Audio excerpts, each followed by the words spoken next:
Hi, everybody. Welcome to the show tonight.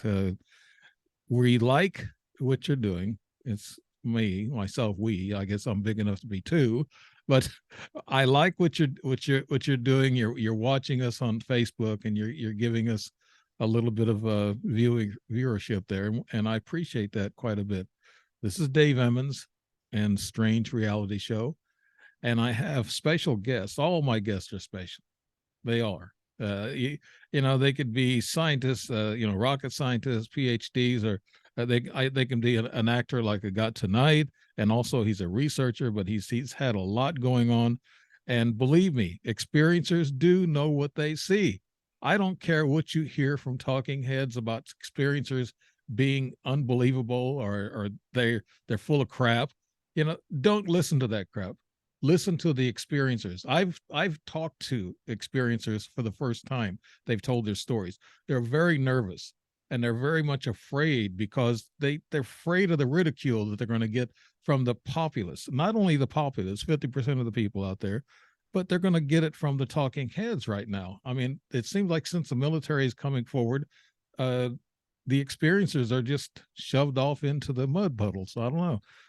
That's about just my opinion. I think the talking heads need to appreciate people that they get their stories from, and what's going on. I mean, I've got stories myself, but a lot of talking heads don't even want to talk to me about it.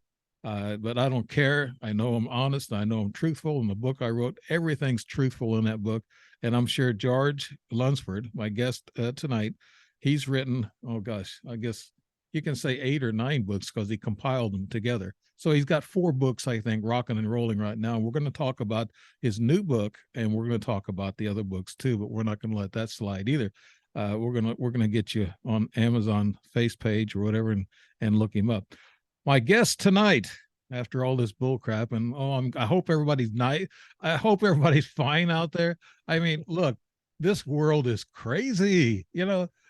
George, I mean, it's crazy. It isn't. I mean, it's like we Oh, got 100%. we got pressure from all around us. I mean, it's not it's bad enough to deal with our own families and friends with sicknesses and things going on in our own lives, and then this inflation that is kicking the gasoline up. I remember when gasoline was 26 cents a gallon. I'm old.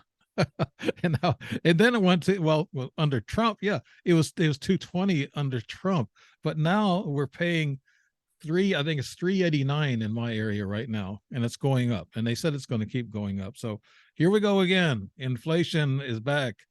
Bidenomics is not working, so we need to do something different there.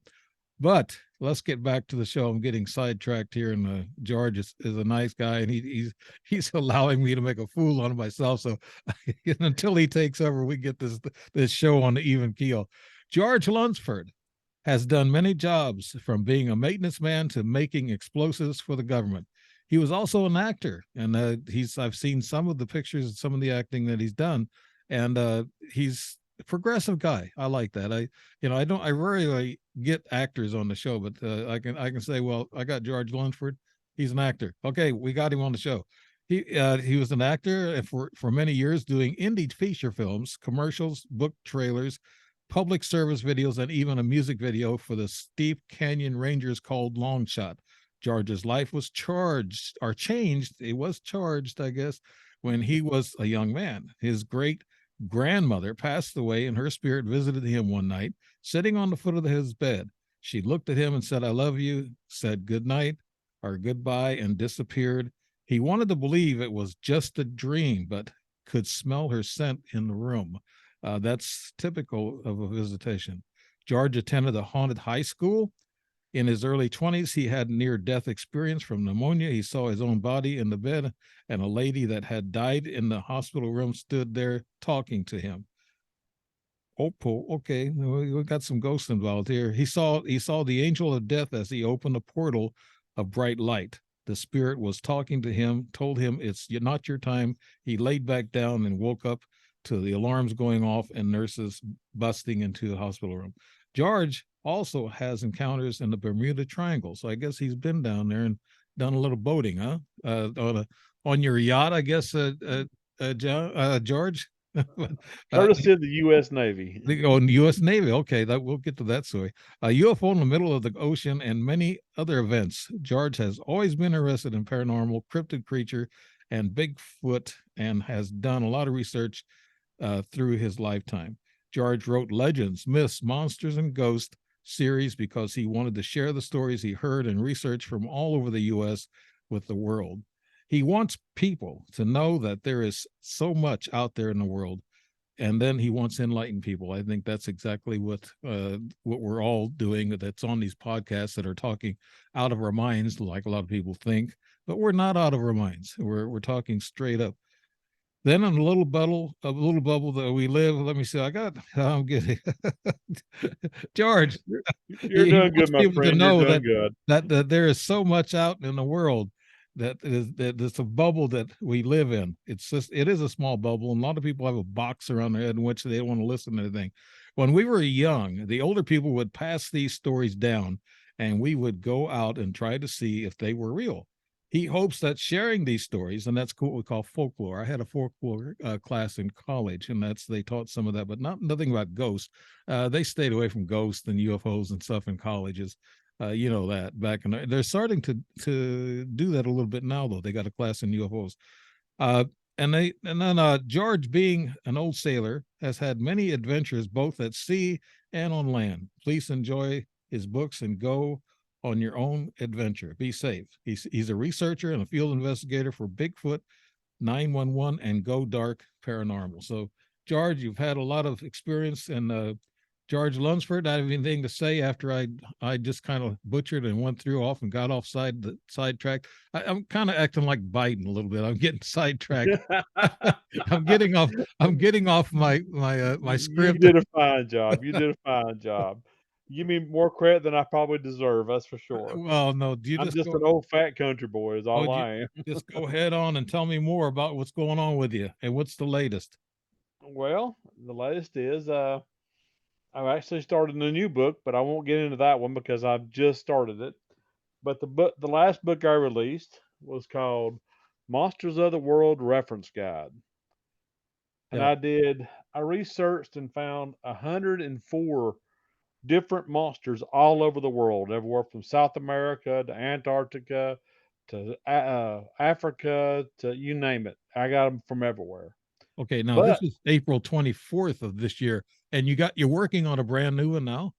I'm working on a totally different book. Okay. It has to deal with places instead of people or creatures. Okay. Yeah. You mentioned that earlier. I didn't know Yep. that you were working on it. I thought it was still in the idea phase. Well, Right. it's kind of both right now. I got the outline done. I'm starting to do the actual layout of the book and everything. Then Okay. I'll start the physical stories per page. Yeah. That's, we all have our own technique, but my technique is just sit there and think, say, what the hell am I going to do next? So, My problem is trying to separate all the thoughts in my head. I have yeah. usually on average I have 5 or 6 stories constantly running through my brain. It never shuts down. It makes it hard to sleep at night. Yes, it does. That's what they say about musicians also who writing songs.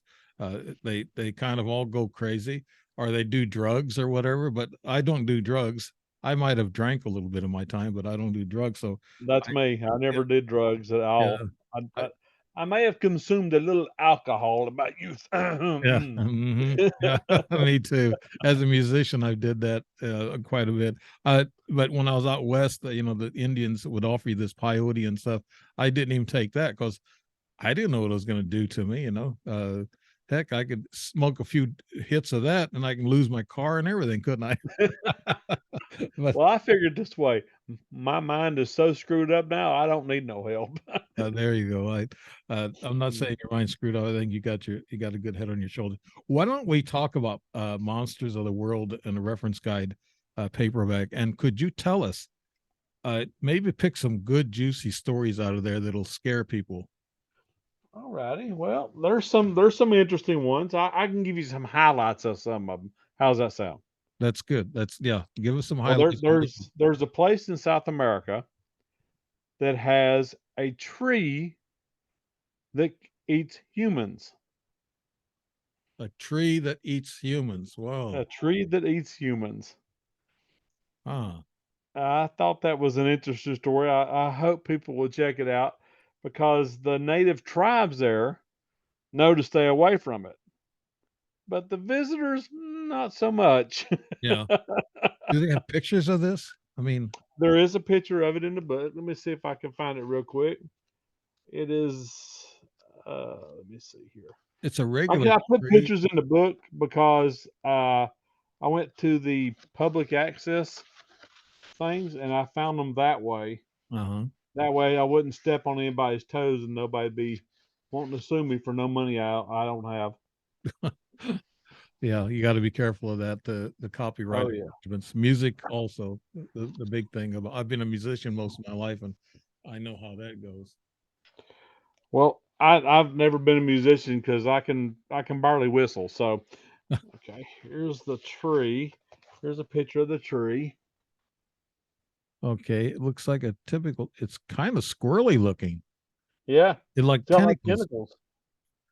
It. I mean, can a person go there now and put boots on the ground and go and see this tree? Looks like Uh, that, supposedly the tree's still there. There's still trees there that do that, and I think it talked about how they self seed. I don't know if I put that in the book or not. I just remember reading something. I didn't put everything in the book because I wanted to basically spark people's interest in these things. right? Because if I'd have put everything I found, the book would have been 1,000 pages, and I still wouldn't have had everything. Right. I want to get people's interest up and let them check it out. That's why the awesome thing about this book, and I'm not saying it because of anything I did, but I received 26 encounters from people that has encountered cryptids. Some from England, some from United States, and I mean, there's some fantastic encounters in here that people sent me, Hmm. and that's why I really promote the book because people need to know that if you've had an encounter with a creature that nobody believes in, you shouldn't be afraid to talk about it. You shouldn't worry about what Right. anybody else says. You had that encounter. Nobody can take that away from you. That's true. And you need to know that there's people out there like us that are willing to talk to you, help you work through this. And if worst comes to worst, we'll go back out and see if we can go find it with you. That's what I want to do. Great. Well, I'm actually, I will do the narrative on this, and they'll be able to make comments and maybe contact you with a cryptid story where you can document it. I want to go back, George. This is George Lunsford, and of course, Dave Emmons, a strange reality show, and this is everything that we do here is strange. So even I'm strange. That's what my well, you wife got me says. on here, so that's strange enough right Yeah. there. Okay. But let's go back to that tree with all these tentacles that eats people. You've done some research on it? Tell us where you think it comes from. What was its origins? I think it's prehistoric. I think it came from early in the process of making the world. And this tree, what it don't necessarily eat you, but it drains all your fluids out of you and Okay. basically leaves a husk. It lives off the plasma and all that stuff in your blood. Hmm. And I figure it probably was something that was left over that didn't die out because there's in South America and Africa and some of these other countries, when you start reading the book, you'll realize that most of these creatures lived and they're supposedly extinct now. Well, no, not necessarily because they thought that the silicon was extinct too, and all of a sudden they caught one.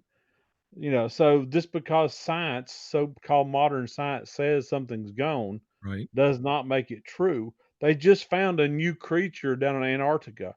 It has 20 arms on it in the water. It's Wow. amazing. I was reading an article about it a while ago, and they didn't even know it existed, but they just now found one. What kind of arms does it have? Is it humanoid or It what? it kind of looks like a souped up squid, to Okay. be honest with you. It's something in the water. Okay. And in the book, I even talk about Antarctica. The Russian scientists found a creature in Antarctica when they were drilling through the permafrost, they got down to a lake under a glacier. Hmm. They found a creature. It's called Organism 49, I think is what it's called. Let me look it up. I'll tell you real quick. But it's an interesting creature, and they found out, whoops, we don't want to mess this thing because it kills us. It killed several scientists. And let's see, Organism 46B is what it's called. It's organism. It's Yep. is it a bacteria or is it a monster? It's a monster. It's a squid looking type monster or something in that area, but it has tentacles and it extrudes in a stream a liquid that petrifies its prey so that it can grab the prey and consume it. And Mm. it did that to a couple of the scientists. They lost like 4 or so total scientists after they found this creature before they got out there and left it alone. Hmm. Wow, right? It lives in that ice cold environment. Yeah, it lives in that lake underneath a glacier. Okay. And Yeah. this was found by Russian scientists. It's recorded in all the Russian history books and everything. Yeah. Let's go back to South America. Maybe this was in Central America. You might have heard this story. Well, I think a lot of things that come from South America and Central America, they please forgive me if I'm wrong, but I think they're just getting in, not just, but they've been in CGI for some time. And a lot of times from these foreign countries, they're practicing the CGI that we've been practicing the last 20 years. Uh, Right. and so now they're getting good at it. And sometimes you can't tell CGI from the real thing. Uh, Here's something that happened. I think it was in one of the Central American countries, Nicaragua or something like that. They said that the ETs attacked this village. Did you Oh, hear the about that? 7-foot ones? Yeah, That's Peru. Peru. Okay, what do you know anything about that? Anything deeper? Only thing I've heard is I have a friend who knows people down there, and he told me that they said that they seen the UFOs, but they didn't see any of the creatures. But the creature's supposed to be 7 foot tall, and they call them uh, face face eaters or something like that. Mhm. And supposedly they rip the face off their victims and consume it. Now There's, I don't know if any of that's true. I don't know. I just know that there was reports of UFOs down there. All I know for sure. I know we brought it up on my last show, and a lot of people said that story is being that's bogus. So I don't know enough about it, but it could be that they've seen a UFO, and then all of a sudden, they all got terrified, and they started seeing maybe people's shadows walking around or whatever. Yeah, It could be something that you could actually put your finger on. But yeah, they said they were tall, 7 foot tall. Maybe the tall grays, maybe that's what they were alluding to. But I, yeah. I'm not believing that story. We got this false flag thing going on, and that's Oh, scary. big time, Yeah. big time. Now, in South America, I know they've had a lot of stories about different cryptids, like in the Amazon. Have you? What are some of the scary things that they found near and around the Amazon area? Everything. Yeah. They have creatures down there that they found that just they're. I mean, some of the worst creatures I read about you would think would be Africa or Australia or something like it. No, no, no, no, no. The worst ones I read about was in the Congo and in Amazon. They were just plain creepy creatures. I mean, ugh. Of course, they had some pretty good ones in Africa too.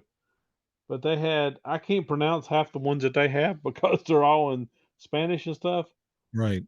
But they had all kinds of interesting creatures down there. Let me find them. I'm gonna go here to South America and I'll see if I can show you some pictures. Okay.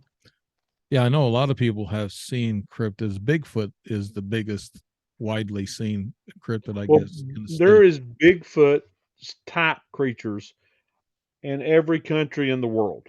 Mhm. There really is.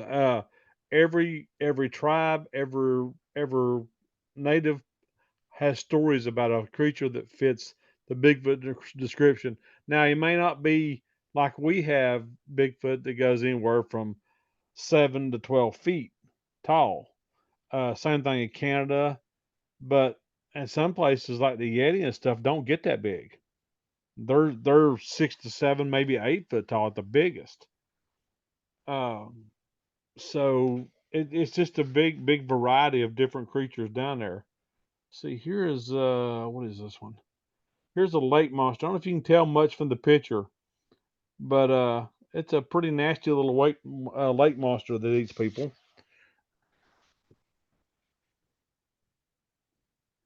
You know, and that that is also. It looks like it's got tentacles A on it nice too. hand. Yeah. There's so many creatures in here. It's just you can't really pick anything out because what you see in one country is completely different in another country. Like there's stories of giants and stuff Well, we talk. walking from island to island Yeah. Are over they in like? Malaysia and stuff. Yeah. Are these like Bigfoot? Or are they? Are they Nephilim? Well, that's No, Bigfoot, they're isn't it? true giants, like the Nephilim. Oh, that's a broad one there. Yeah. Yeah. No. And a lot of these are like this picture I just showed you. It's a statue that they have up in the Amazon in one of the visitor centers to show you some of these creatures and stuff. And then there's always snakes. And I hate snakes worse Oh, I than do anything in too. the world. So we won't show the picture of the snakes. I saw a reptilian one time in my bedroom standing in front of the closet, and it looked like a cobra in the face, and Oh, that scared the. yeah. Yeah. I'd have been done. But you can I have it. jumped I'm up done. out of the bed and I looked. Yeah, yeah. Is that Nessie, or that's No, that's one over. okay? Minakawa. Yeah, Yeah, I can't pronounce any of these. yeah, yeah. But Minakawa looks like. But yeah, that's sounds like an Asian specific type thing. That one is all these I'm showing you is all South America. Okay. But there's tons and tons and tons of different ones. Uh, You're like me. When you write a book and you put a lot of research in it, it's just like the third book I wrote about the angels. There's so many biblical references. I can't yeah, remember all of them, and I have to kind of use my notes. And I wrote it, but you can't remember a full book of things that name no, and notes and. and there's so many there's so much information, and I had all the encounters and stuff. Everything kind of my head don't work well anyway, so everything kind of got jumbled up. Yeah. But the one of the coolest stories is about the dragons. You know, dragon is a fairly new word. It was used back in the olden days. And but one of the first reports of a dragon, you'll never guess who wrote one of the first reports about dragons. Uh, it was biblical. It's No, not. really, It was Marco Polo. really. He wrote about it when he wrote down his adventures around the world. You know, he was telling about all the different creatures he had seen and all this other stuff. Well, he actually went up into the mountains to find this dragon, and he wrote about it. And his what he wrote, I took from the books that he wrote, you know, the translated part of them, and put them in here in my book for people to see. I don't know if many people know who Marco Polo is. I Well, thought he was awesome because he was a hell of an explorer. right. Excuse my Yeah. language. Right. He got around quite a bit, but the kids play a game in a swimming pool. They say Marco Polo, Marco Polo. I don't know But where that come from either. But, but there had to be alcohol involved. yeah, for little kids, yeah. Well, maybe that's what they're teaching them in school. I don't know. That's pretty bad. But is there anything that you've seen like a Bigfoot or cryptid yourself in person, George? Unfortunately, no. I have seen ghosts and I've seen UFOs and all that many times, especially the ghost. I've seen ghosts more than anything else, but I haven't yet. But I am this fall since I've joined up with Bigfoot 911. We have already got reports of sightings and we're setting our schedule to go hunt. Okay, good. Are you going to be like these other guys and carry weapons all the time? I'll have a weapon to protect myself. Yeah. I think Yeah, there's yeah. around here when you go in the mountains, if you don't have something to protect yourself, you gotta remember up here you got bobcats, even though they say there's no cougars, there are cougars here. Mhm. You got wild dogs, you got coyotes, you got bear. You gotta have something to keep them off, to scare them off, because I've been in the woods many, many times without anything, but that's when I was young. Mhm. And I've come between a mama bear and a cub one time, and that pretty much done me from going in the woods without a gun. Mm. Yeah. Because mama bear don't like you get between her cub. No. No, and, She that's what started popping those jaws on you to back away real quickly and never take my eyes off of her. yeah. Even those small 250-pound black bears, they can do a lot of damage to you. I mean, Well, it's I've seen black bears here. I've seen them personally up to 500 pounds. yeah, I heard they can get that. Yeah. Oh yeah, I've seen them. I worked for a company. I won't give their name because I don't really care for them anymore. But they had a bear preserve as part of the property of the company. And so when we had to go up someplace like the helo pad or someplace like that, up on top of the mountain, you was always running into bears and stuff. Plus, we used to have to run the bears off the campus of the company.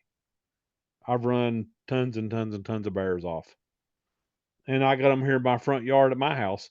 They'll come through my yard sometimes. Mhm. Yeah, I when I went to Alaska, I was told to buy I guess what they call a guide gun. It's 45. It's a 40. What is it? A 40-70 or yeah? I'm going 4570. 45-70. Yeah, that's what it is. Yeah, it's three times the length of a 45 round. Oh yeah, it's a great round. Yeah, that I've got. They told me to take that up to Alaska when we went up there. But when I was in Alaska, I didn't see anything. I didn't see. I saw little silver things in the sky, but I don't count orbs.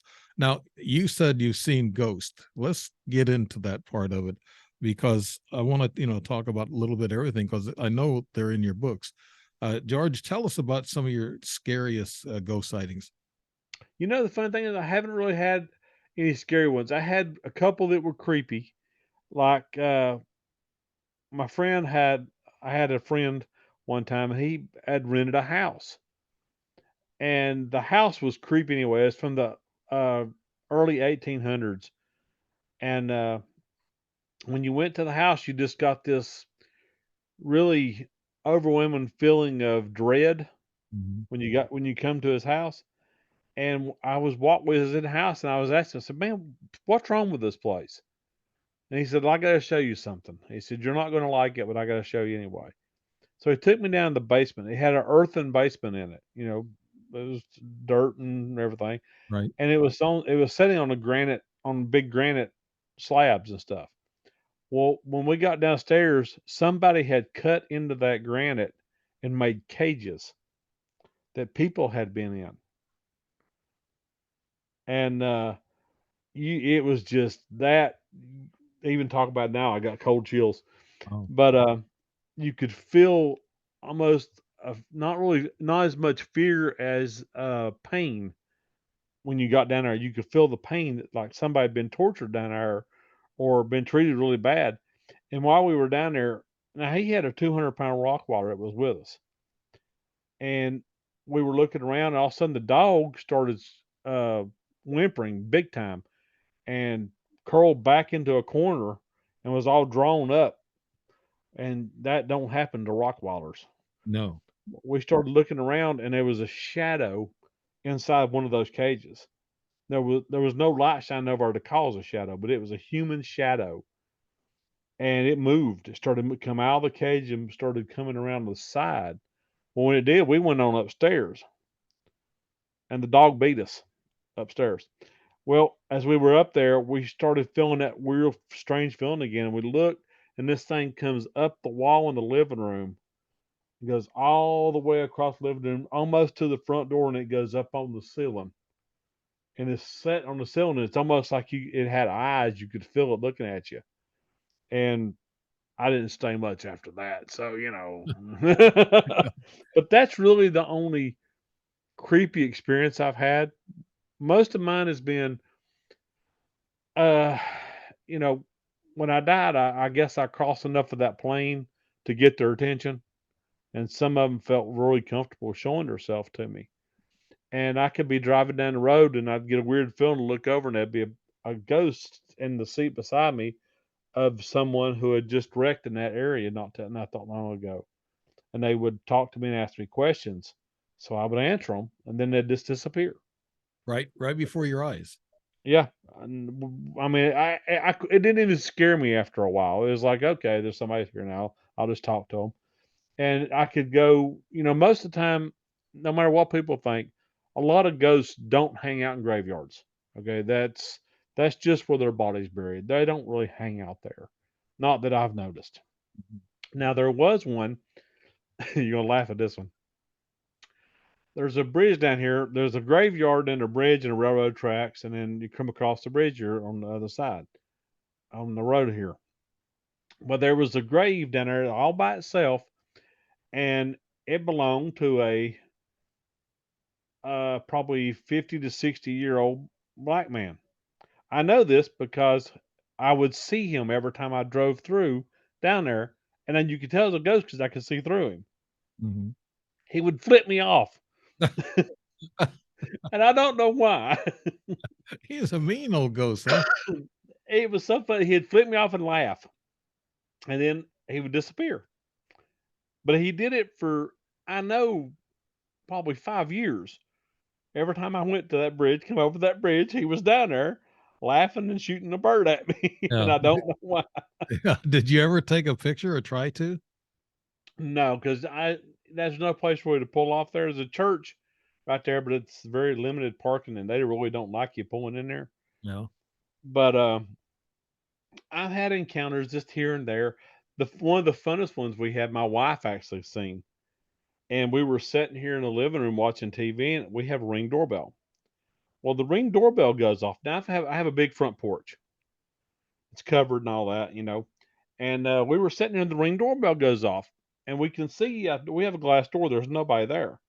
So my wife pops up the video, and we're watching it, and you can see this figure, looks like it's smoke, comes out of this house, Right. stopped in front of the Ring doorbell, and you could see it look like its head turn and look at the doorbell, and then it turned back around, and then went straight and went right off the porch, and we haven't seen it since. Mm. And you also said you saw your grandmother. Like I'd read that off in your Yep. bio. And but That was the first big one, and I gotta tell you, that one will always live in my memory because she was an incredible lady. This woman was 4 foot high, and all of her sons, which were my great uncles, were all over 6 foot, well over 6 foot. And this little woman, she was in the kitchen one night, and my great uncle come home, and he had maybe, drunk a little bit. He come home, and he was feeling cocky. So he grabbed my little great grandmother up by the shoulders and moved her out of the way because she told him to go do something, and he had just ignored her. So he picked her up and set her out of the way and went in there and got into bed. Well, he started feeling uncomfortable and started feeling pain. He woke up, and she sewed him up in the sheet and was beating the snot out of him with a broom handle. oh god. That's the southern way of doing things, But right? she That's was tough, boy. a southern And from lady. that moment on, anytime that little woman spoke, them big men would jump. Yeah, yeah, very creative. I mean, that's sewing the guy in. Yeah, but She's let tough. me ask you something. In your book, I come up. I'm going to ask you some scientific things here pretty soon. Uh, Okay. the I have seen the Lady in White. Do Mhm. you have a story in your book about the Lady in White? Give me more of a direction because there's tons of women Okay. in All right. I've dresses seen her and stuff. twice. Once in 1971 when I come back from war, and then I saw her in 1998 when I was going through my divorce. And it seems like she comes around when there's some kind of traumatic thing that happens in your life. Even though the divorce was not traumatic, but it's about 3 o'clock in the morning. Between 3 and 4, I woke up. Something woke me up. There's something. I knew a presence in the room. There was energy or something. I think she wanted me to wake up to see this. So I Yeah. woke up and I got up on my elbows and I looked at her, and she was about 5'7", 5'8", somewhere around there, had a white robe on and had a veil over her face. She stood there for about 5 seconds and looked at me and then turned slowly and walked away. And then one time she walked away into my mother's bedroom, in which I stayed there. And after the army, I stayed there for a couple of weeks till I got myself a place. But then, and my mom said she didn't see it. But then in '98, she did the same thing. I woke up between 3 and 4 in the morning, and there was this same white lady with the white robe and a veil. She turned and walked into my bathroom. I got up and followed her to the bathroom. She's gone. And I'm trying to figure out what the significance of that is. I mean, I've seen UFOs and I've seen ETs, so I know what those are. But Right. this one here, I question what the heck that was. Do you have any familiar stories, Okay. George? Well, I'm gonna ask you a couple questions here. I think I know what's going on with that. Did you feel did she change the way you were feeling? Like, were you kind of depressed or down? And after you seen her, it changed your whole attitude. I I don't really remember, but at that moment, I felt a spiritual uplifting. There was Okay. something energy that was transmitted to me. Yes, at that moment. Uh, did she remind you of anybody that you had known in your past? No, not really. Well, what she could be. Now, this is just my thinking from all my research and all this other stuff. There are certain spirits that only show themselves to people who need them at that time. If you say you're feeling real down, you're depressed, and you have that openness to your mind, and you're feeling that way, or you're feeling drugged down, and just like I don't know what I'm gonna do. Well, then this spirit may show itself just to make you feel more relieved or make you understand that look, there's more than what you think there is, Yes. and this is what you need to Could find we out what it is. George, could we call it a guardian angel? Since I You saw it could, twice. you very well could, yes. Yeah. Uh, I there's wrote the different book names. on some of that stuff, yeah. There's they call some people call them guardian angels. Some are called spirits of happiness. They've been called watchers. Right. Uh, just different things. But there's only a certain kind of spirit that does that, and they're not succinct to a certain area. They can come any place, anytime. If you're needing that, and you send out those kind of, for lack of a better word, vibe, Mhm. then they'll show up. And since you were going through, like you just got back from where you said you went through a divorce, then you had some traumatic things happen in that time period. And I think what she was probably doing is trying to get you to relax your mind down and understand that you're good, you're safe, you're going to be good. Yeah, my question would be, since I'm a journalist, my background, and I've written these books and I've written the book on angels, but there's several different types of angels. You have the archangels, there's 8 of those, and they're all biblical. And then you have the thousands and thousands of armies of angels that Right. surround everywhere. And angels can come from other planets, other life forms. They could come here through dimensional travel. I was going to ask you that, George. Where do you think ghosts come from? How do they get here? I think they're on a separate dimension than we are. I think there's so many different dimensions out there, and they cross the barriers when they need to.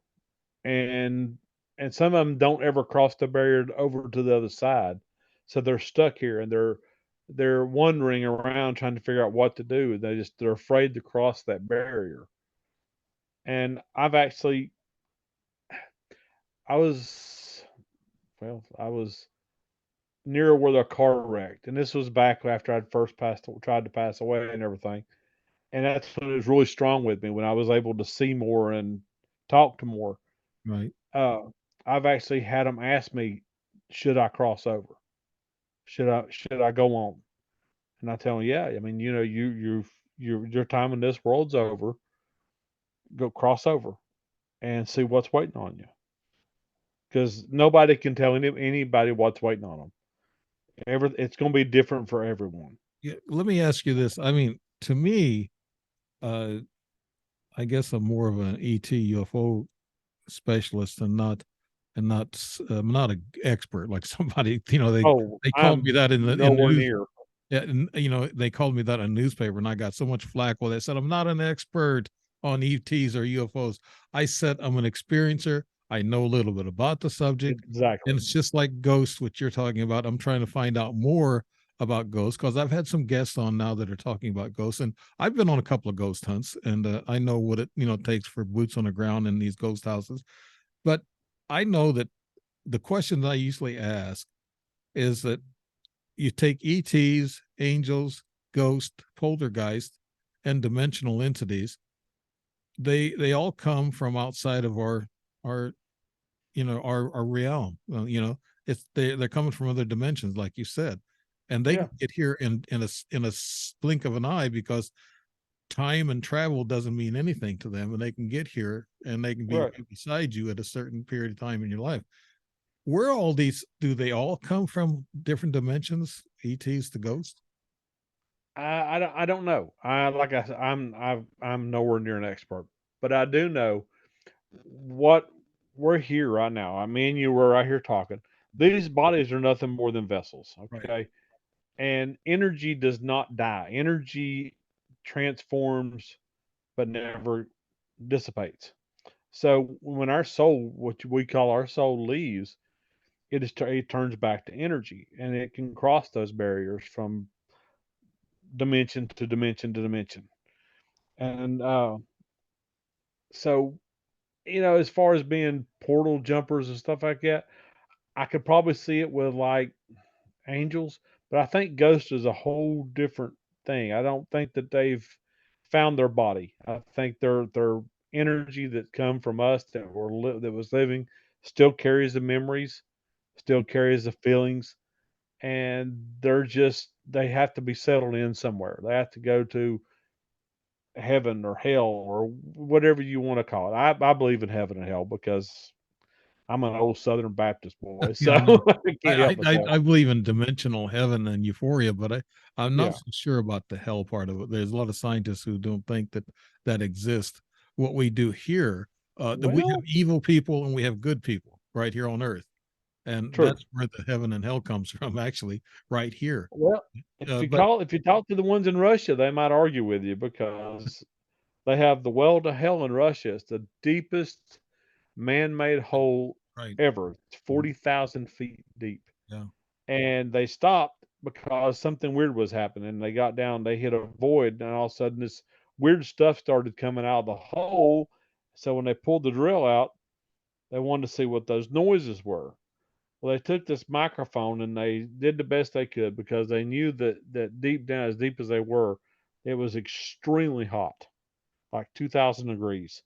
So they wrapped this thing up. They dropped this microphone down in this hole, and I've heard the recordings.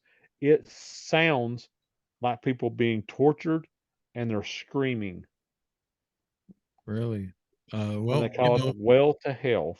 right. Well, the on the UFO aspect of it, ET aspect of it, you have the reptilians who live underground, and Hmm.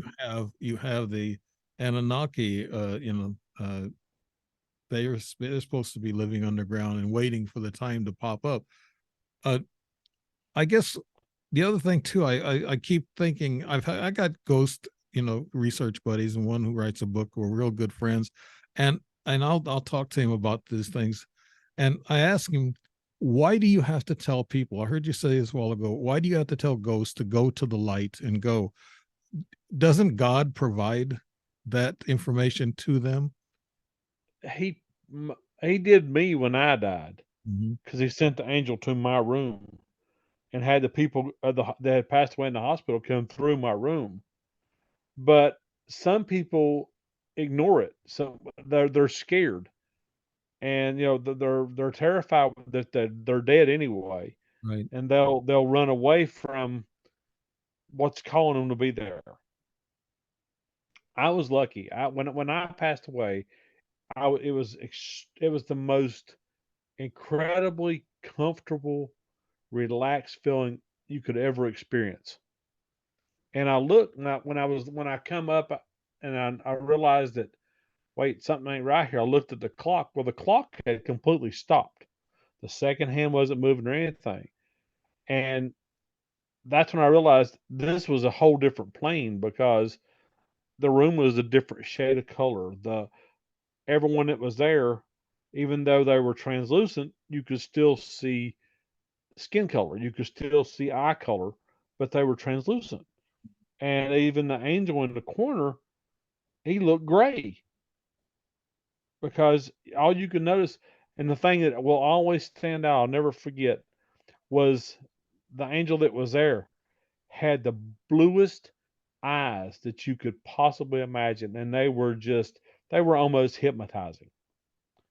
And I think some people, when they pass away, depend upon their situation. Like if you have a horrible car wreck and you pass away and you're under this tremendous strain when you pass away, or you've been shot, or even maybe even committed suicide, then this traumatic event caused you to push away from the light and not cross over because you were scared to death of what you were going to find.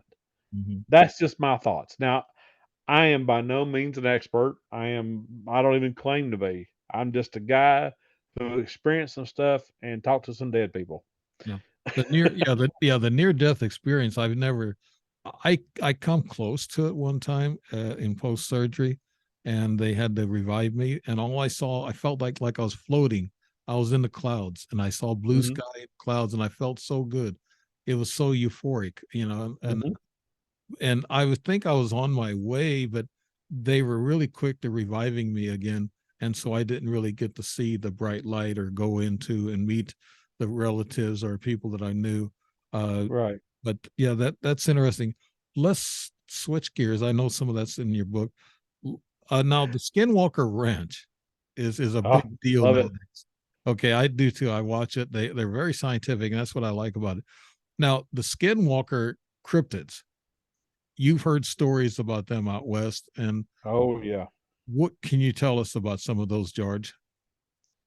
Depending upon what tribe you get your information from, most of them's pretty close to the same. Usually it is a either a medicine man or a sacrificial that takes on the mantle of the skinwalker. Okay, and skinwalkers are they're shapeshifters, uh, and they're just not good creatures. Like the ones on Skinwalker Ranch, they were there to as a curse to the other tribe. Was it the Navajo and the Utes? Mhm. I believe was the ones that was out there, and that's what the feuding tribes were. And I think the Navajo was the one who put the skinwalkers there to try to get rid of the Utes. And So, but now skinwalkers are just they're saying there's a portal there at that Skinwalker Ranch.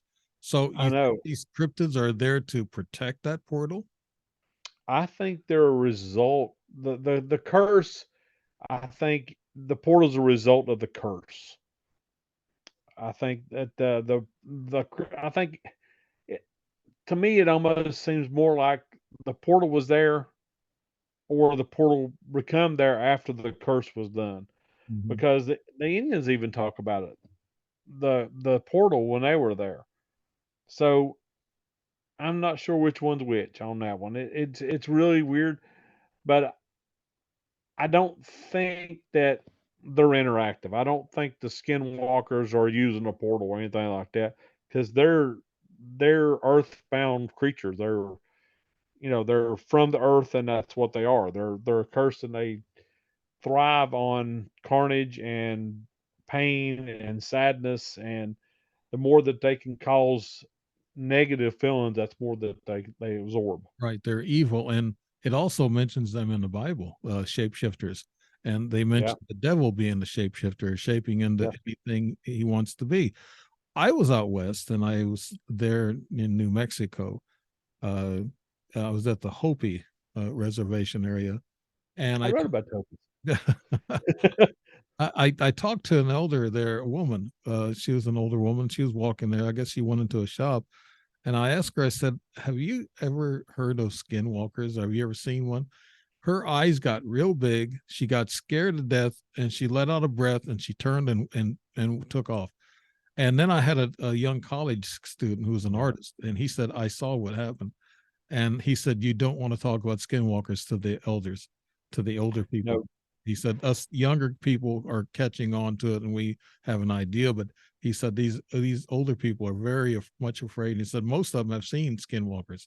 And he even said Yeah. he saw a skinwalker. It was a wolf-like man or a werewolf or whatever skin, shapeshifter. Yeah.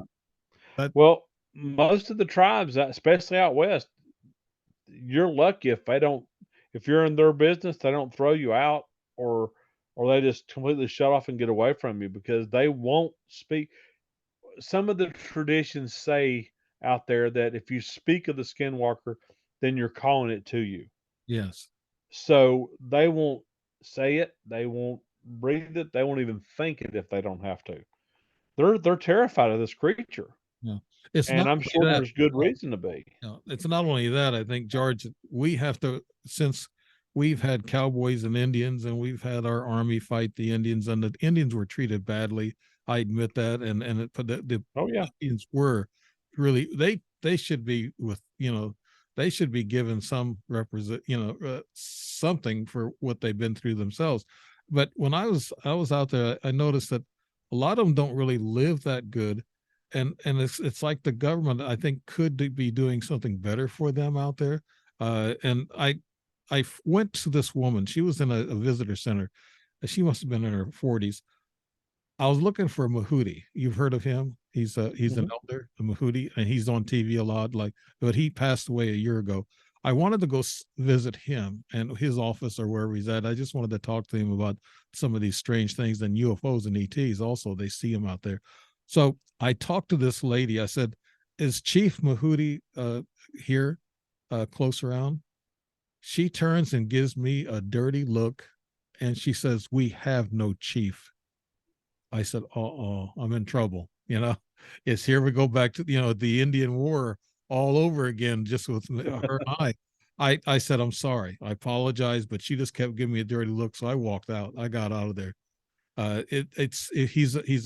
He's an elder, I think they call him. They don't call him I chief. thought he was, more of a medicine man. He was a reservation elder. Yeah, Oh, yeah. yeah, and he wasn't. They don't call them chiefs anymore. And coming from a white man, that must have been very. I could have got my butt kicked.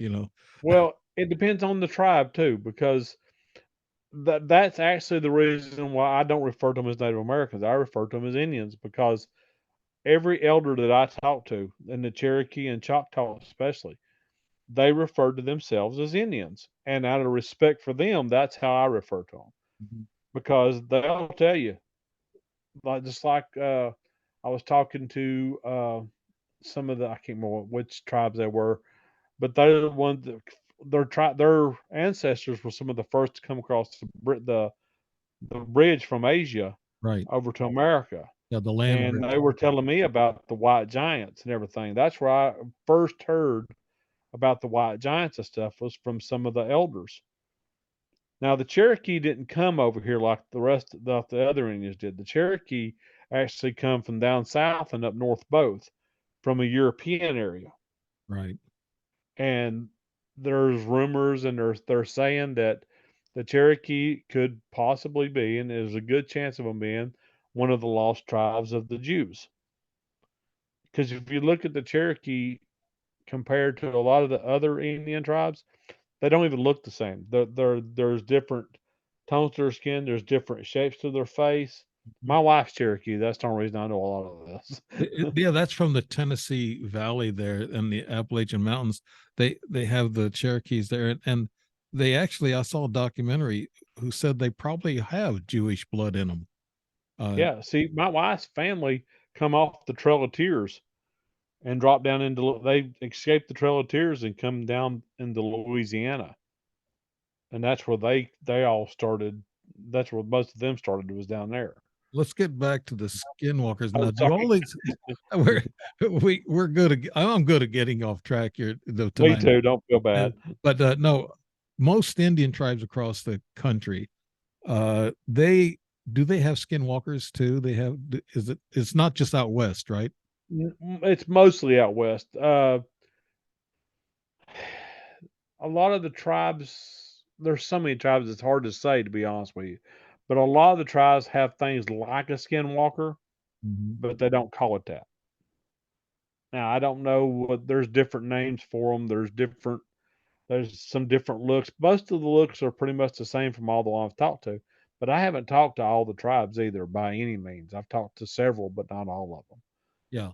I now skinwalkers can come into there several there. I saw a documentary, a film where this it was upright and then all of a sudden it went down to all fours and it turned into a Yeah. wolf, crawled away up around the mountain.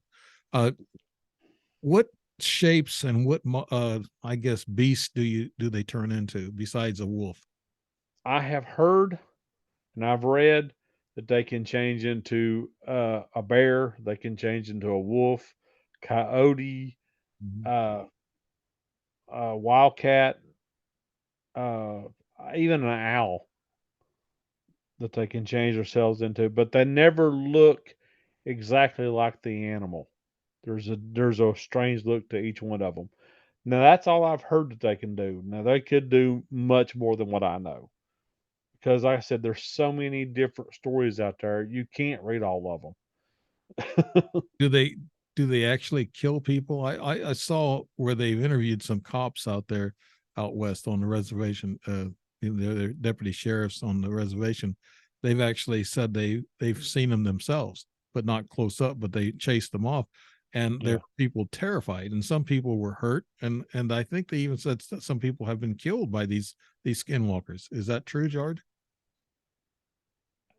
I haven't seen any reports of it, but that don't mean a whole lot because a lot of times if it happens in tribal property or tribal lands, it stays there.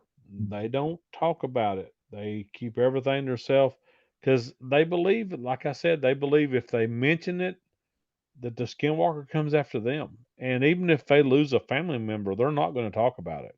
They're not going to relate it to a skinwalker because they're terrified. They Yeah. truly are. I mean, these are supernatural creatures that you may see, this big, humongous wolf out there. And next thing you know, it's standing on two legs and it has horns and it's like a zombie type creature, or it could turn into a bear or anything else. But you know, it's just one of those creatures that you just don't want to mess with. I want to take a mid break here and just tell everybody you're listening to the Dave Emmons Strange Reality Show. And my guest tonight is George Lunsford. His book that he wants to talk about tonight, he's got several books, but Monsters of the World, Reference Guide, paperback, April 24th, 2023. Look it up on Amazon, Barnes and Noble, and buy it. But Just Amazon, just just Amazon. Amazon. Okay, just Amazon. Okay. Uh, but getting back to what's in your book, you got a lot of stories. You combine a lot of stories in the book. You talked about giant white people coming across the No, what's no, that they great were already here. The yeah. giants were here, and the Indians come across, and they Oh, found them here. okay. Were what were these giants? Were they Nephilim? I believe they're probably descendants of the Nephilim. I don't think they were pure blood Nephilim. I think they were descendants of the Nephilim because they're described as most of them are described as extremely white skin and red hair, or dark hair, and they talk about them being just huge, giants, 20 feet tall, and they come over in such numbers, and they found out these giants were cannibals. So they started losing members of the tribes by because the giants were attacking, kill them and eat them. So they started gathering their numbers, and they got such large numbers that the giants were just overwhelmed. And now some of the legends tell about them killing the giants off. Some tell about some of the giants escaping into the woods, and they end up declaring a lot of the places sacred because they didn't want to go over in them areas because that's where the giants were believed to live. My belief's a little different. and it kind of ties back in. I think when they attacked and they killed off a lot of the giants, and they pushed them out of them areas so they could live without being in fear. I believe the giants retreated into cave systems all over the United States, and that's where you got your Bigfoot at now. I think the Bigfoot is a descendant of the giants, and my proof to that would be that the Lovelock Caves over in Nevada, when they found the clothing of some of the giants, Right. they found sandals, and they took a Bigfoot casting and it fit the sandal like it was made for it. Really? I Yeah. heard of giant bones, and I guess the government's trying to keep that. The Men in Black are trying to keep those giant bones and skeletons away from everybody. But they found a skeleton, a giant skeleton, and they found arrows, Yeah. Indian arrows in the skeletons. So apparently they used bow and arrows to kill these giants because that's the only Yeah. way they can get close enough to them where they couldn't get close to them where they get killed. So Yeah. they had numbers like you said, and they'd get a lot of the Indians and they would start shooting arrows at these giants and they killed them off. So they Yeah. figured out a way to do this, and the bow and arrow was the strategic weapon, I guess, towards Oh these. yeah. So if they're related to Nephilim and the giants, they were in China too. They come across, uh, you know, Well, they were all over the world. right, I mean, there's mentions of giants in every ancient text. There's mentions of giants in those ancient texts. And if you go by the true definition of giant, a true definition of giant that was in the was it uh, dictionaries and all that stuff, a definition of a giant is any human over 7 feet tall. You yeah, got giants nowadays. right. Well, we had one here around my area, Robert Wadlow, the tallest human, and my mom knew him. She actually Mhm. walked by him and said hi to him, and she said the thing that she could remember, he had a real deep voice, and he looked down at him, and she said she was a little afraid of him. But the other thing she said he had body odor. That was one of the things she remembered about him. I guess it was pretty hard for him to take a shower or a bath a lot of Oh times, yeah. and wash his clothes. But uh, back then, I guess cleanliness wasn't as great as it is now. But that's what she remembered. But yeah, we do have giants every once in a while. You see them playing basketball. We got what, an 8 foot tall basketball player now. Uh, Yeah, I think so. And you got Andre the Giant was 7'6", 7'6" mhm. or something like that. He was a huge man. Oh, And if you want to see what Bigfoot looks like, watch the $6 Million Man versus Bigfoot, because Andre the Giant was dressed like Bigfoot, and he looks exactly like every Bigfoot description you've ever heard. really? Wow. Yeah, Okay. it's funny. Okay, let's go from Skinwalkers. I think the Skinwalker Ranch is a great show. I had to tell people that if they don't watch it, then they can get some truth from that, from the scientific the measurements. We going for the giants. Why do they want to hide the giant bones, George? What is it about? They don't want us to know the history of this, They like to change history. When you change history, you change people's perspective of what will be from what was. right? And I mean, the Smithsonian for years, back in was it the 50s and early 60s, they had a display of a giant display in the Smithsonian, and then it was swept away like it never happened, and they removed all acknowledgement of it. And fortunately, somebody had snuck pictures out of it, and I seen the pictures online, and I don't know if they were real because I don't know the person that posted them. But it was a Smithsonian because I recognize a lot of stuff from the Smithsonian from when I was there. But they don't like it's the same way with Bigfoot and the giants and all this stuff like that.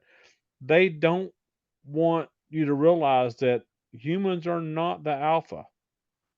We're supposed to be the alpha. We're smart enough to be the alpha, But you have a creature that's out there, or that was out there, that's 7 foot to 20 foot tall, that can pick a tree up and jam it in the ground upside down without any effort whatsoever.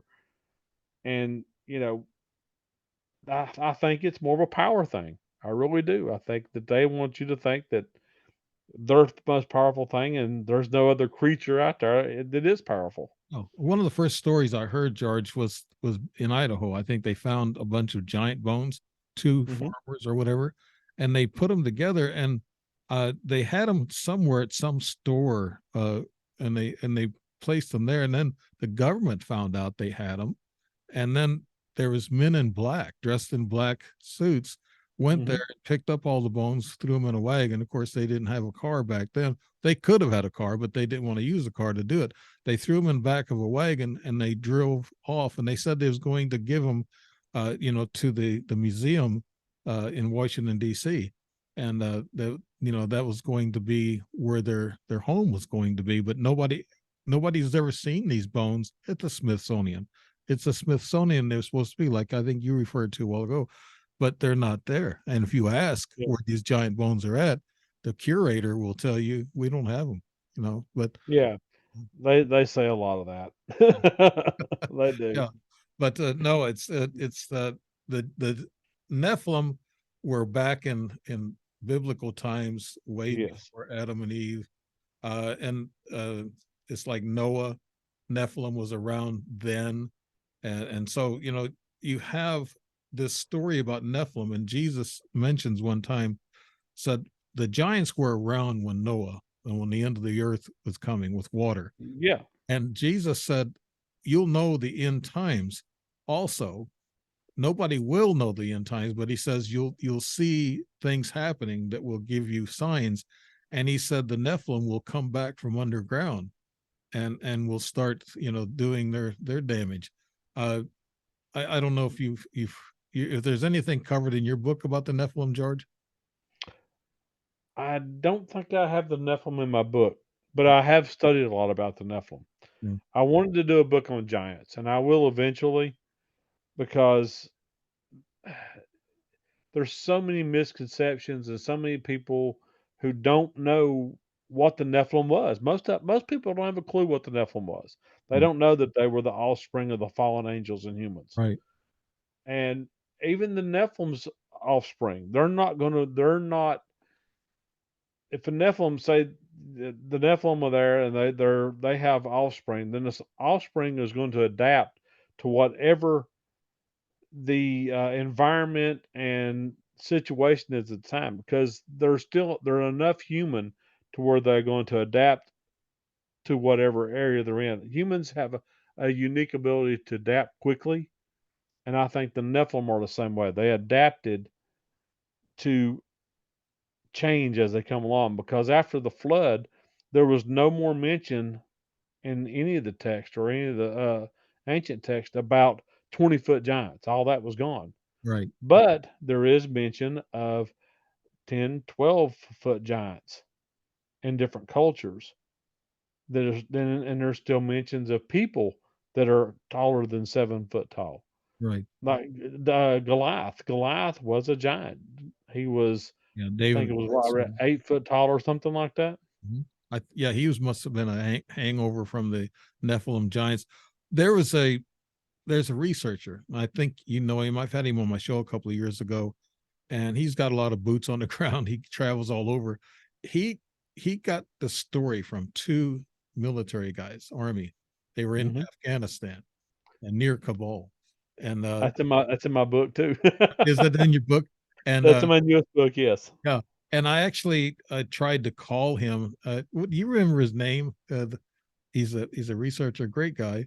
Uh, Oh no, I'm terrible with names. I'm lucky to yes, remember my own. yeah, I've got notes on him and everything. I tried to call him and ask him if I can get permission to show the drawing of the Nephilim there with the soldiers standing around him. Well, he told this story and he wrote about it, and I think Linda Moulton Howe was supposed to have him on her Earth Files show, and he's supposed to be talking about that. And he swears up and down it's real. And the two or three soldiers that he talked to, they swear up and down it's real.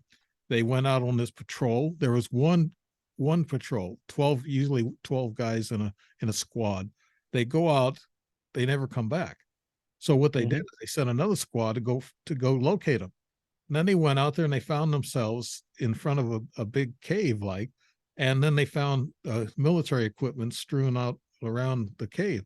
Yep. And then they thought, okay, something's wrong here. All of a sudden, this giant comes out. He was 13 feet tall, I think he mentioned in this book, and what he's going to tell Linda Moulton Hall. Yep. He was 13 feet tall.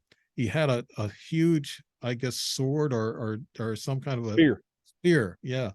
And he speared one of the guys, and then they started opening fire on him. And they had all kinds of weapons, 308s, AK-47s. They had the whole gamut, and they had powerful weapons.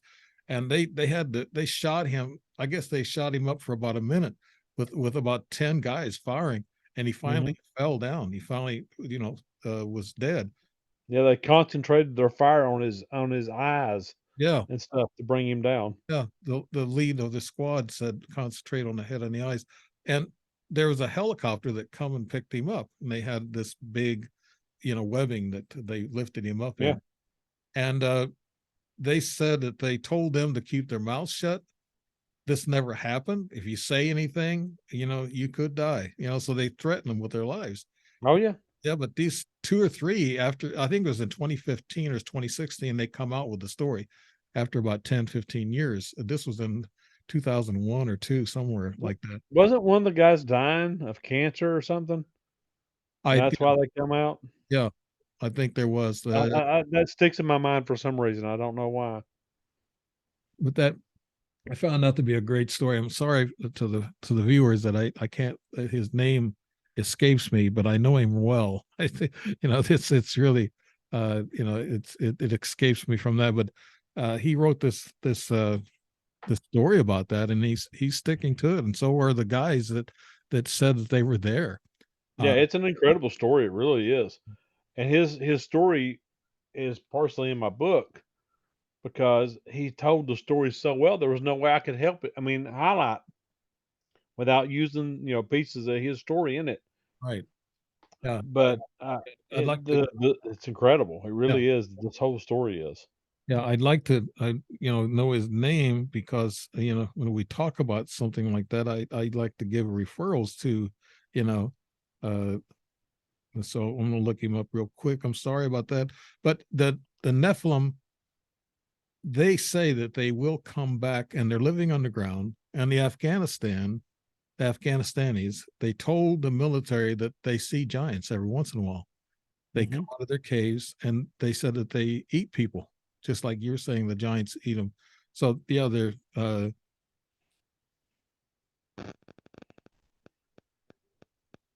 and so it's something they actually go and they talk about. Kandahar giants, yes. And Yep. that's let me see if I can get his name, because I really want to put his name in there because I need to. One heck of a guy, and he's actually a very God fearing man. I don't like saying fearing, a God loving person, but yes, I still not getting his name in the story.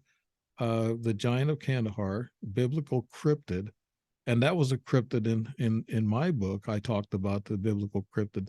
Uh, Reported killed one serviceman. Uh, they don't have his name in here. Oh, if I got his name in here or not, let me look It, here. it's let's see, coast to coast. Art Bell had the show on. Art Bell was a great guy. Uh, he was really a somebody that I really admired. But it's but I'm looking here and I'm not finding his name even in this story. So somebody else must have posted this story on them, and they said there's fallen angels, biblical David, okay, and just giant things. So I'm not getting his name in this story, but uh forgive me for not having that. But it's a really true to life story. I mean, you got several people coming forward and talking about it, and even the military are a little, they're a little queasy about the whole thing. So I don't know uh, uh, if they ever come out with the truth or they ever talked about it. Uh, so it's Oh, you're never going to hear the truth from the government. oh, you're probably not. Uh, let's get to. I see. You know, you can go on these videos and you can see all kinds of monsters and things of that nature, and this skinwalker, and you see these pictures, but they could be all CGI. You know that's the Oh yeah. with it. But the Kandahar giant, there's bones that we see from the giants, and like you said, they're probably related. Let's go to Bigfoot. I know you cover Bigfoot in your books, right? Oh, I love Bigfoot. Okay. Bigfoot's one of my favorites. I want to ask you a question straight up. And I know I got in trouble with a couple of Bigfoot and investigators and this type of thing. And I asked them, I said, do you think they're ET related? Do ETs drop them off No, and pick them up? No? no, Okay. no. They're. I think they are descendants of the descendants of the descendants of the Nephilim. That's my opinion. I think they're. There's just too many overlapping uh coincidences between them and the giants that were here. And like I said, when you take a big footprint and you put it inside of a known sandal of a giant and it fits like it was made for it, you really can't help but lean towards that. At least I can't. Yeah. Now, And the fact that there's Bigfoot creatures everywhere in the world, and at one time there were giants everywhere in the world, right, it kind of, overlaps for me. right. I think I think what I they what I'm going by is some eyewitnesses say that they've seen UFOs or lights in the forest before they see the Bigfoot, and then right after that they see the Bigfoot. It, I can believe that the UFOs are out there, and they're probably out there checking Bigfoot out too, and I have no doubt of that. yeah, yeah. It's I think the Bigfoot. How about Gigantopithecus? The scientists say it come from that huge ape that they Well, had back like Jeff Melbourne 3,000 come years up ago. with that, and I can see how he can figure that, but I just for me and my belief, I don't see how a Gigantopithecus, the way their feet were made, because they're actually the ancestor of orangutans. An orangutan foot is not the same as a Bigfoot foot. Hmm. The toes are wrong and everything. For me, it just I understand he's a scientist, he's a brilliant man, and I guarantee you he knows a lot more than I do. But I can't make that jump from Gigantopithecus to Bigfoot. For me, it's not there. Okay, I got the information here. L.A. Marzulli. Yeah, L.A. Marzulli, great guy, and I should have known his name. I guess because it's L.A., it kind of threw me. But he's got a YouTube, and he talks about this story, the Giant of Kandahar, and he's got it in his YouTube series. It's called Watchers. So people look yeah. that up. L.A. Marzulli, great guy. Look up the story. That's what this. We want to give. I wanted to give credit, to the story we're just talking to. Oh, I agree Yeah, 100%. yeah. That's why I wanted to keep looking and find L.A. Marzulli, great guy. Hopefully, I can get him back on my show again. We can talk. But that the Nephilim, it's in my book of angels, and from the beginning, Enoch. The book of Enoch covers that, the Oh, three yeah. books of Enoch, the fallen angels, but we don't really know the time there. We don't know, like the Garden of Eden, they said was 600 years before Noah, and Noah didn't die until he's 960 years old, and he Right. was tall, and he was kind of light complected, had blue eyes. So he could have been an ET, an extraterrestrial. We have that throughout history. The ETs, extraterrestrials involved in biblical things and everything else. Uh, Now we get into, I guess you're talking about the giants, the Nephilim, and now there's other cryptids here in the U.S. like the Lizard Man and that type of thing. George, do you know anything about that? Is that covered in your book? Well, from my research on Lizard Man, basically he is basically a reptilian, and that's what I believe the Lizard Man is. And The one that they seen down in South Carolina, which is one of the most famous ones, because a young kid run into one down there at the swamp, and it made the news, and it's all over Bishopville, South Carolina, and it's a big thing down there. But I think that the lizard men is basically reptilians. I think they're visitors that are that stay here, that live here. I I don't yeah, think the reptilians. I mean, I think they were probably an early civilization that was here. Same as the dogmen. The dogmen was an early civilization that was here, all the way back to ancient Egypt when you had Anubis. yeah. Anubis was a dogman. Mhm. All the pictures depict him as that, and even the statues depict him as it.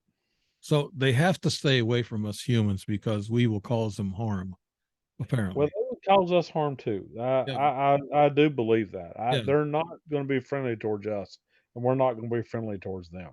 Do you think And I think, Bigfoot or these any of these cryptids have actually killed people and missing a lot of people that are missing? You oh think yeah, oh that's yeah, gonna be weird? definitely. I mean, any creature, I don't care if it's human, animal, reptilian, if you get in certain positions or it's just having a crappy day, you can die. I mean, there's been how many disappearances up in Alaska that are attributed to Bigfoot and everything else? There's I they hate have I hate to mention attributed a couple of disappearances in the Appalachian Mountains to Bigfoot. you're talking about thousands of people. I come Yeah. back through Canada in Alberta. We come back from Alaska. We drove, and it was a beautiful drive, but it was a Oh long yeah. 4,800 miles. But there was a sign that said, "Do not stop on this highway," and they said there has been missing, Native American Indians missing in this area, especially they said women. They Mhm. go missing, and they said there's so many that it happens to that they have to post a sign on the road saying, "Be careful, beware. If you have to stop, be alert of what's going on around you." So those women are those. You think that's Bigfoot that's being involved in those disappearances, George? It could be a bunch of stuff, to be honest with you. Women are usually chosen as prey more than men are because they're oh, well, I hate to piss all the women off, but the fact is most of them aren't strong. They're weaker, they're slower, and that's what a creature, if it's going to feed or it's going to attack something, it's going to go for the weakest and the slowest. It really is. I mean, Could it be some kind of a pheromonal attraction though, since they're it could be female? that too, and they could be being taken for mating purposes. Right. Yeah. You just there's so many things, especially up in that area, because you figure coming through that part, you've got grizzly bears, you've got brown bears, you've got wolverines, you got wolves, you've got all kinds of creatures up there besides Bigfoot that will eat you. I mean, that's just Yeah. plain and simple as it gets, guys. Right. How come so many people escape Bigfoot though? They see him and he'll stand away from him about 20 feet and he'll just stand there and look at him and then he's gone. How Well, come there's so many people who do see him and they're not hurt? they're not aggressive unless Bigfoot is like people. Okay, they have the same problems that people do as far as attitude wise, emotional wise, and all that stuff. From what I can tell, most of them don't want to have anything to do with people. They're curious. They want to see you. They want to see what you're doing, but they don't want to be around you. That's like sharks. Sharks most time don't attack people because they don't like the taste of them. Mm. They attack them by accident most of the time. They mistake people for thinking they're a seal or something. They'll attack them. And most time they spit them out. They Yeah. don't usually swallow human parts. But in a Bigfoot, it has the same basic thing. If they're having a bad day, you're going to know it if you bother them because they're going to shake trees, they're going to scream, they're going to whistle, they're going to throw rocks at you, and if you keep pushing them, they're going to get you. Yeah. I've But heard they're stories. curious more than anything. I've heard stories. One story in particular that happened some years back, and maybe back in 2010, 2012, somewhere in there, there was this sheriff, retired sheriff. He had his grandson out and he was walking, his hiking out there, and I think it was in Arizona, and he was hiking on this trail with his son, and they were Native Americans or they were Indians. And he saw this Bigfoot just step out in the pathway about 20, 25 feet away from him. And he just stood there and stared at him. Well, he was afraid for his grandson. He thought maybe that would be the target that the Bigfoot was Mhm. after. He had a 45 on him and he was carrying. So he fired this 45. He hit this Bigfoot in the chest. He said about 5 times. He said he could see the fur flying when the bullets hit. And he said he knew he hit him. And then he said all of a sudden this thing just disappeared. He just turned and gone, just disappeared. Uh, could that? I don't know. Could, are we talking dimensional? Also, can they come through N- dimensions? No, I don't think so. I think they're a physical creature that's here. As far as shooting with a 45, depending upon the distance, you can shoot a bear with a 45 and you won't even break this. You can barely break the skin on them because at a certain distance, 45s move slow and they're flat rounds. They're real heavy rounds. And if you've got a lot of fat and you're a big bear and you've got the thick hair and the fat, then it's going to absorb all that kinetic energy and you're not going to hurt it. Now you've got to have something with a penetration round to it, like a 357 or something like a sharp nose 308 or something like that to actually cut in through all Right. that muscle and all that fat to get in there to the vitals. 45, it's not a good, it's great for people. It's designed to Yeah. take down people, but Yeah. as far as animals go, 45 is not that good to use on animals. Right. 4570 is a different story though. 4570 is actually a big game round. Yeah. I know. I got that. It's, but never use it around here. It's. I mean, there's no game around in Illinois. So, you're more. You have probably more game out there than I could ever think about. But we talk about all these other cryptids. Now, what else? What else is mentioned in your book, George, that you'd like to throw out there and draw people's curiosity? Well, and I talked to you about dogmen a while ago. No. Okay. Dogmen to me are extremely interesting because most people only think about dogmen being here in the United States or even being around since about the 1950s. But the fact is, there was an explorer when you have pictures and depictions of them in ancient Egypt, but there was an explorer back in the early, I think it was 1600s or 1500s in India who Mhm. actually wrote down in his journals about a tribe of dogmen. Right. And he was taken to this tribe, and he when he walked into the village, they were part dog and part human, and they would communicate with barks and yeps. And their main food source was birds. And this was in India. Mm.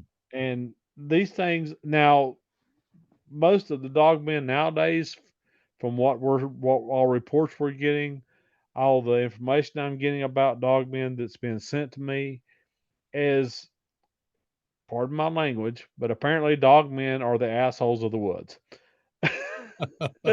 Pardon my language, I apologize, but they seem to have a bad attitude. And they're actually I've seen reports of them stalking people. Yeah. And I haven't heard about any attacks yet. But I have heard about them growling, stalking humans. Even when you move out of their area, they'll come out to stalk you. And apparently, there's a little bit of rivalry going on between the Bigfoot and the Dogmen for territory.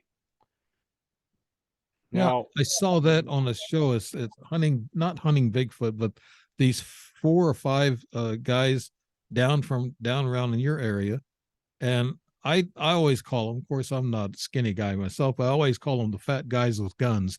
They all have guns, and they go out looking for Bigfoot you talking and about mountain monsters? yeah, mountain monsters. Yeah, Yeah. those guys they're funny, but they also come across what you're talking about, the dog man and Bigfoot and things. Oh, yeah. I don't know how much of that is scripted. I don't know if they've ever. Oh, it's a lot scripted. Yeah, It really is for them. I talked to I actually talked to some of them guys on Facebook. I've been talking to Jeff and a couple of them on Facebook. I'll be seeing them in November. really. Yeah, Okay. I'm gonna see them and Jeff Melbourne and the two of the people from Expedition Bigfoot. Right. the primatologist, I can't remember her name, and Ronnie LeBlanc. Jeff Melbourne's going to be there. He's a I'm big going to a that's called Crypticon yeah. up in Kentucky. Okay.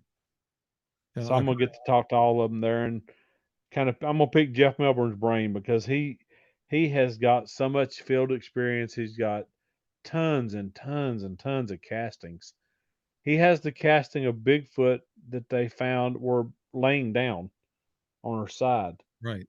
Yeah. and he has got some amazing stuff. And Yeah. I've been listening to his book Sasquatch for the last week. When I do my workouts, I Mhm.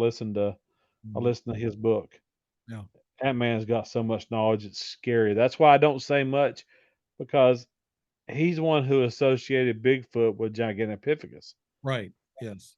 I have a hard time with that, and I'm gonna have to ask him about it while I'm there. He's a college professor. He's He academia, you know. he's a genius. He really is. Mm. He is so much into just the workings of the foot, where he's talking about the workings of Bigfoot Right. and how there's no way they could have faked some of those prints because the way the foot reacts to the mud or whatever it stepped in, it can't be you can't fake that. There's no way. Even if you use a flexible rubber or anything like that, you still can't get all the dermal uh, incisions, not incisions, the dermal imprints and all that that he's got in some of those castings. Yeah. I It's had a just researcher on George here a while back. His name's Tobe. And he says actually he's done some research and he's found out that Bigfoot can actually go invisible. Have you ever heard that, George? I don't think it's in. I know what he's talking about, and I've heard this before many times. But I relate this. I relate this back to an experience I had. I had it with a full grown bull moose up in Maine. Okay, we were up there in Maine, and you know how big a moose is. Yes. How I mean they're gigantic, Yes. and I've you seen would him in think my backyard in Alaska. Yeah. you'd think there's no way you couldn't see one of those things in the woods. But I watched this moose come across the road in front of me, and he went down in the woods. And the woods, they were kind of thick, but they weren't that thick. And this thing took 4 steps inside the woods. You could hear him, but you could not see that moose again. He knew how to move through those trees and those bushes to where you couldn't see him, not even his horns, not his tail, nothing. And I've also had that experience with a black bear. I was messing around with a black bear or one of my jobs trying to get it to go off.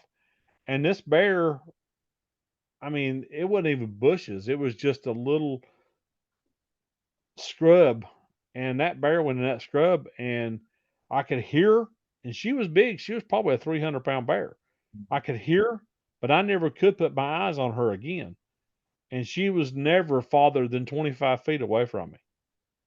But I could hear her moving, Yeah. but I could not see her at all.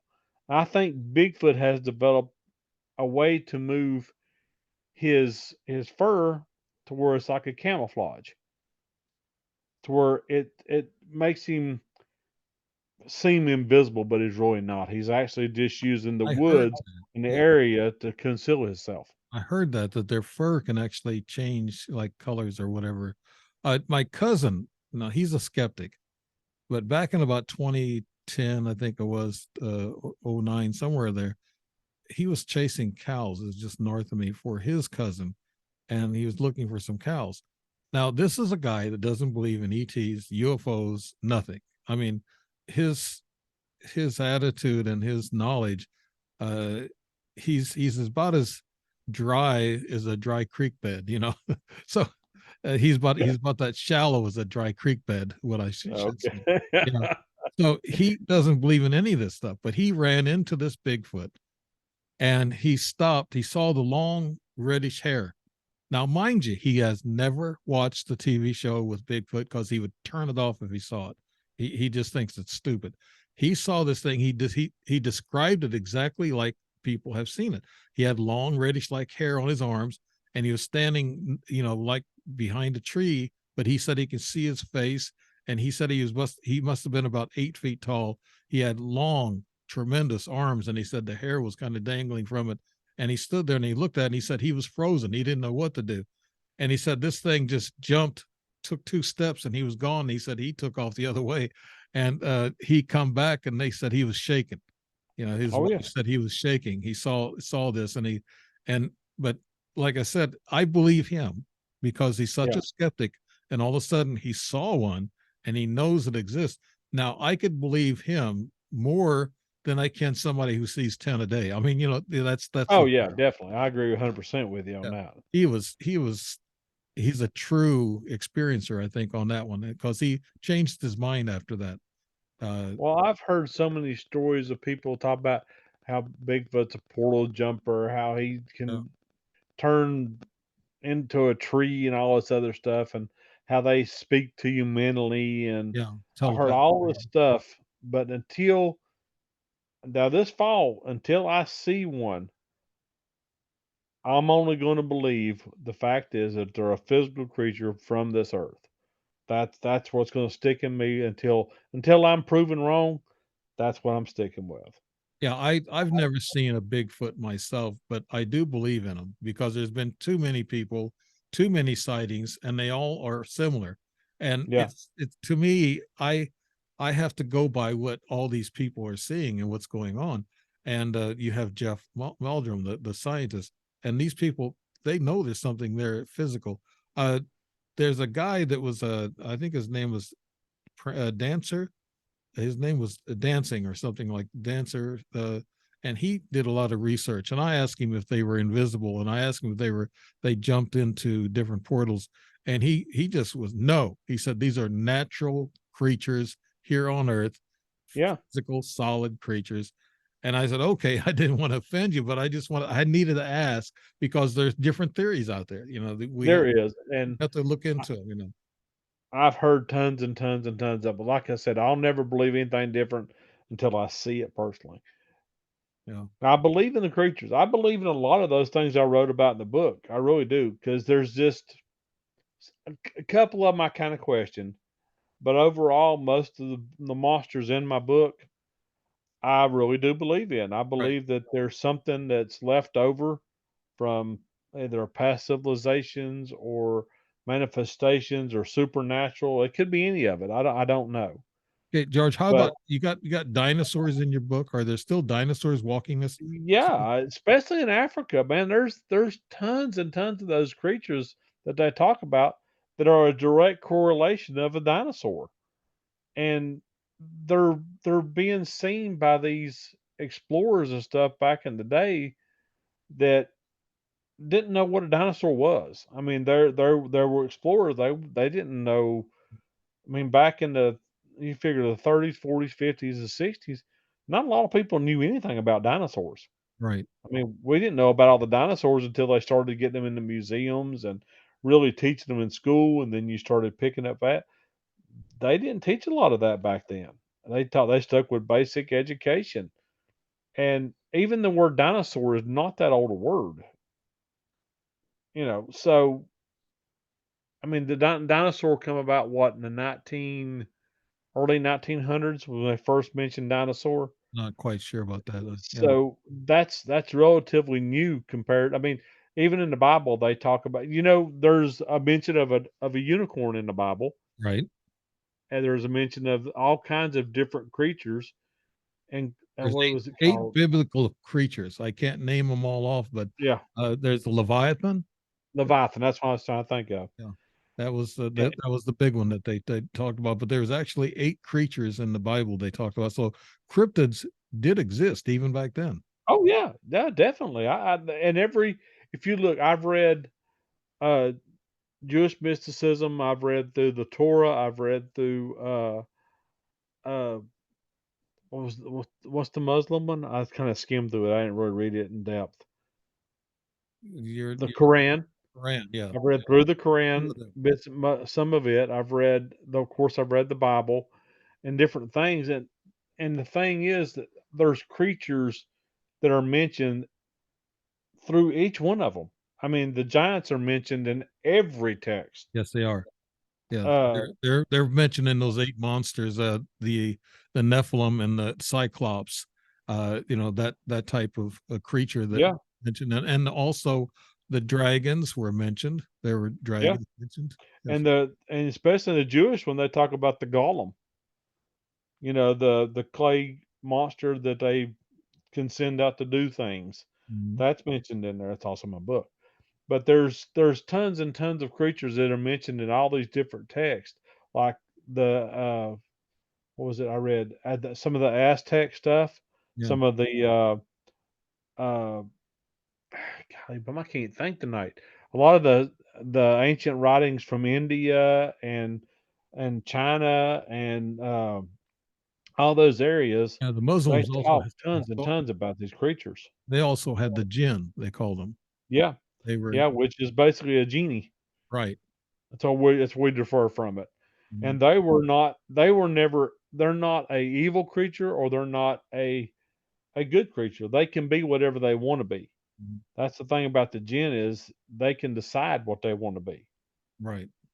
And the person And that they run into can make them make a decision on how yes, they can. they They can can be read. nice to They you can or they read. can be Yeah. really mean. Yeah. So, yeah, my experiences with the ETs and UFOs has been quite a bit. Not too much with ghosts. I've never seen a cryptid, and I've never seen a Bigfoot. Because I'm honest about all that.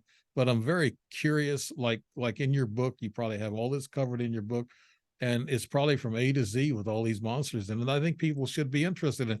By closing out, tell us a little bit a synopsis of your book, and get people to go there on Amazon and buy it, George. Okay.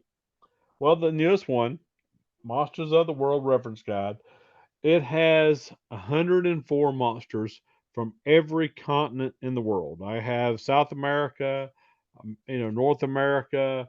It's got England and the UK and Australia and Africa. I mean, it's got everything. And all these different creatures are going to be things. Most of them you've probably never heard of, Right. especially some of the ones in South America and stuff. You're probably going to read this book. You're going to go, oh my Lord, I never thought about a creature like that. Because Yeah. some of these creatures are truly something from nightmares. They really Like the are. like There's the some, tree creature you talked about earlier yeah, I on. mean, Yeah. yeah, well, there's one I can't even explain it. You just got to get the book and check it out because some of these creatures, they're beyond words. I mean, you just can't describe them, and you can't really do them justice, and the people can't hear everything about them. So, and I got to tell you, the encounters alone that is in the book that was sent to me are amazing. I have so much honor that these people sent these encounters to me for me to show them to you. And That's that's what they're there for. They're there for you to read and understand that you're not alone out there. If you've had an encounter and you feel like you thought somebody's going to make fun of you or they're going to say you're stupid or you're crazy or whatever, don't listen to all that garbage. right. Listen to other people who have encountered these creatures, people who are going out and researching these creatures, and be proud because you've accomplished something that some of us are dying to accomplish. Right. I haven't got to see Bigfoot yet. That's my main goal before I die is to see Bigfoot, and I'm going to start this fall. I know where he's at here, Yeah. and we're going to go find him this fall. And That's I great. will find him, and I will report back to you about him. Okay, great. I want to hear that. Yeah. Tell us where they can get the book. And you have several books actually that's listed, I think, on the internet.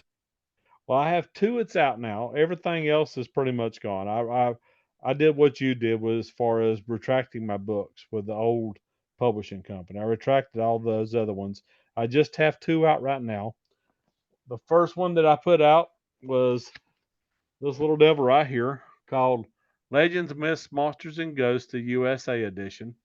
This has everything in it. If you want stories to talk about, this is the book for you. 580 pages of everything from ghosts to UFOs to serial killers to Yeah, I just can't tell you all. There's just everything in the world. You got cryptids. You You also have got a and Southern version, you have a Midwestern version, I and did. I did yeah, have all those, but they're all gone now. they're all, yeah, This is put the them all only together. one left of all those. Okay, great. All right, we can find those on Amazon, and that's straight up on Amazon, right, George? Yep, straight up on Amazon. That's Okay, where you get them, or they can even go check my website out if they want to, or is on my Facebook. Or your website is what is my website is author George Lunsford .x10host.com. okay? I'll put that in the narrative so people Okay, can send that to me. I'll put it in the narrative, make sure people okay. can hold that. And I What a gotta great thank my beautiful wife for that. She's the one that created it. She's the oh, brains. I'm the idiot that goes chases monsters and oh, ghosts. I So, wish I was more techie myself. But we're going to close the show out, George, and everybody been listening to George Lunsford and his interesting stories of ghosts and his books. Get his books and read up on all the monsters and ghosts and ETs and whatever. I mean, we had a good time just jumping all over the place, but this is what this his book is all about. He's got everything in it. So you've been listening to Dave Emmons' Strange Reality and my guest, George Lunsford. We like to thank you for listening in and watching and hope you'd enjoy the show. Thank you so much. Good night now.